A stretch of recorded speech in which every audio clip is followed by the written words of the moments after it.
There's one thing I do every year in the garden, and I only do it once ever in the garden every year, and that is composting.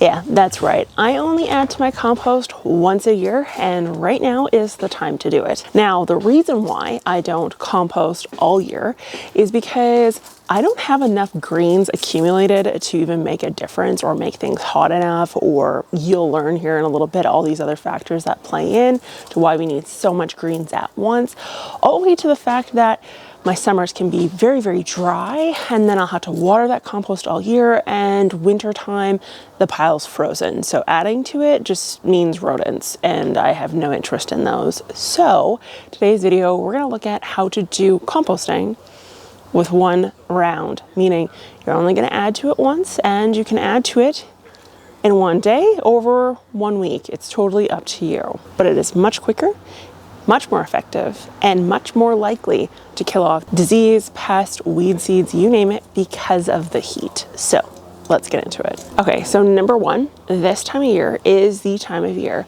to grab your greens while they're still green before they turn yellow, because sorry guys, but the garden's done. Nothing's gonna make it too much farther past this.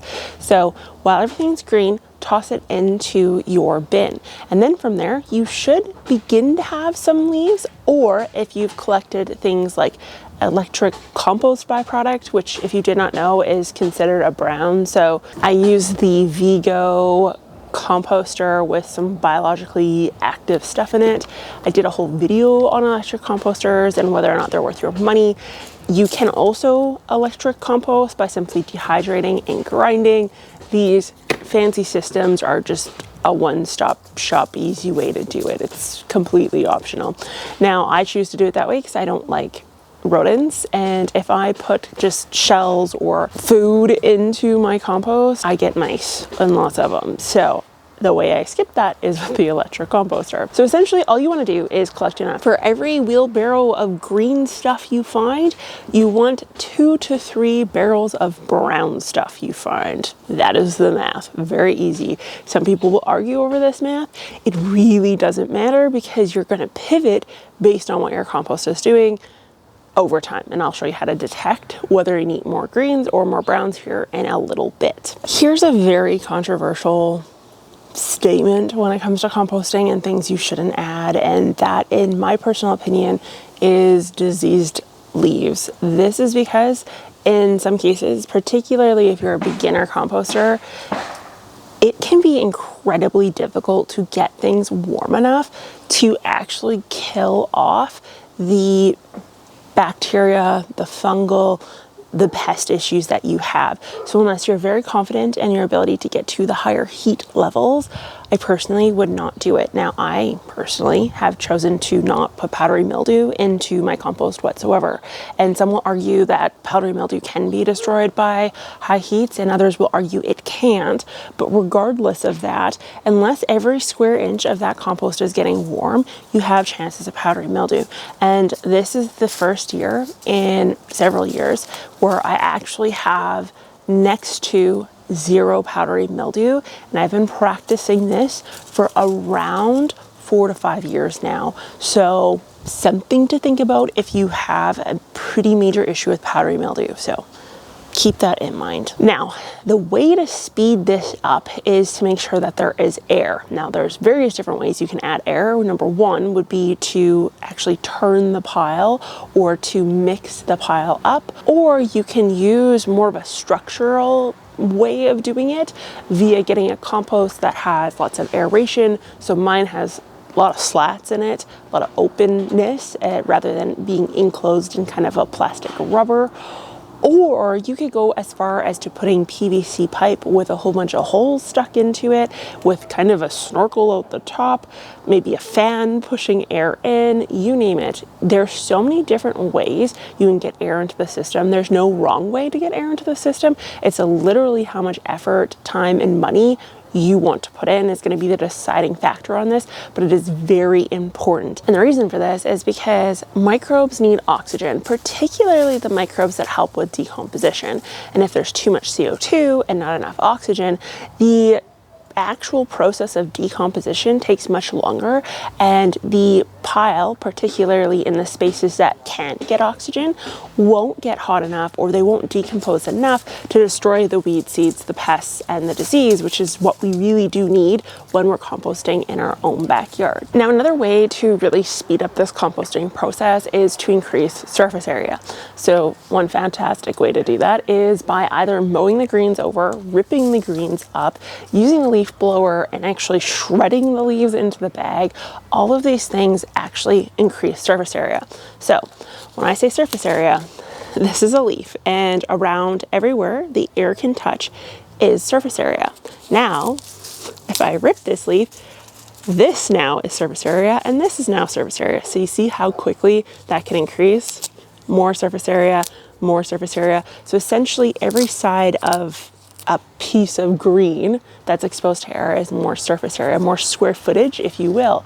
And that is what we need to help increase or expedite the process of composting, because it is so, so important that we get a lot of, or get things really, really warm before stuff gets really, really cold, particularly here in Canada. Okay, things you don't want to add to the compost, and these are mostly personal preference, but completely up to you. Number one is sticks. So because you're doing a full cleanup version of this, where you're literally taking everything in the garden and putting it into the compost, it can be exciting to some to use things like a cannabis stalk or a sunflower stalk, or if you're trimming trees, to use the sticks from the trees. This will be your nightmare when you go to rotate if you're using like a mechanical fork way of flipping things around. Trust me on this one. Now, number two is actually pet waste.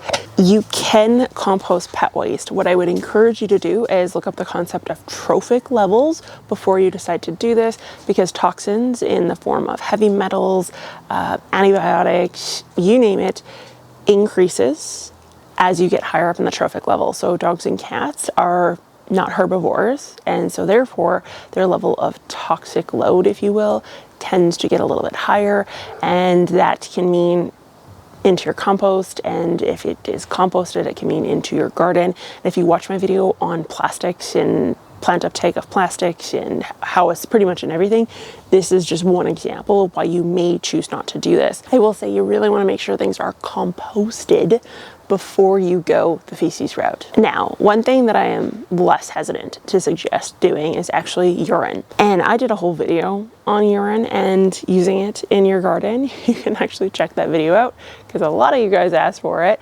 Mostly men asked for it, if we're being totally honest. Okay, so once everything's piled in, we've decided what's going into the mix. We've put the 1 to 2 or 3 ratio of greens and browns together. You can now actually begin the process of speeding things up. And the way that you would actually do this is through monitoring the pile. The pile within 12 to 24 hours, 48 at the absolute max, should be around the 90-degree Fahrenheit mark. And I say Fahrenheit because my compost thermometer is in Fahrenheit. If it has not reached that height yet, I would encourage you to add more greens, or I would encourage you to add more water, or to consider kind of rotating and twisting things up, breaking things up a little bit. Okay, so once things have heated up, we're going to start noticing smells or no smells. So if you're noticing a composting smell or a very bad smell, well, this is composting taking place, but it is the wrong composting taking place. It means that things are too wet, too moist, there's not enough oxygen penetrating, and therefore it's leading to smell. So the best way to counter this is to actually decrease the moisture in the pile. The way to do this is to either flip or rotate the compost, or to add dry leaves into the compost. You can use sawdust, you can use cardboard, you name it, something to soak up that extra moisture. When you grab the compost, you should be able to feel moisture in your hands. You shouldn't be able to squeeze a single drop, however. Now, of course, there are really fancy products out there that you can use to help increase composting via the addition of microbes. And if you want to learn more on actual garden products that are scams, and that is one of them, you're going to want to check out this video right here. And that video right there is what Google says you should watch. So go watch it. They're watching you.